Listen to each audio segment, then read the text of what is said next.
सिब्बी में नामालूम अफराद की फायरिंग से खातून टीचर जाँ बहक हो गई। पुलिस हुकाम के मुताबिक खातून टीचर को इलाहाबाद गर्ल्स हाई स्कूल के सामने निशाना बनाया गया। हमलावर फरार होने में कामयाब हो गए, जिनकी तलाश जारी है। जाँ बहक खातून टीचर कबायली रहनुमा सरदार नूर अहमद बंगलजई की करीबी रिश्तेदार थीं। खातून पर हमले के मुहर्रिकात जानने के लिए तहकीकात का आगाज़ कर दिया गया।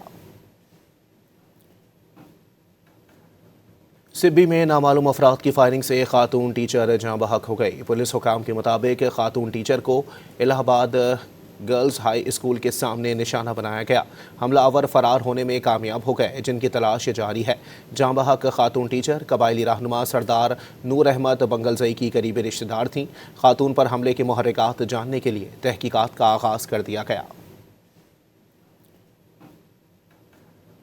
सिब्बी में नामालूम अफराद की फायरिंग से खातून टीचर जाँ बहक हो गई। पुलिस हुकाम के मुताबिक खातून टीचर को इलाहाबाद गर्ल्स हाई स्कूल के सामने निशाना बनाया गया। हमलावर फरार होने में कामयाब हो गए, जिनकी तलाश जारी है। जाँ बहक खातून टीचर कबायली रहनुमा सरदार नूर अहमद बंगलजई की करीबी रिश्तेदार थीं।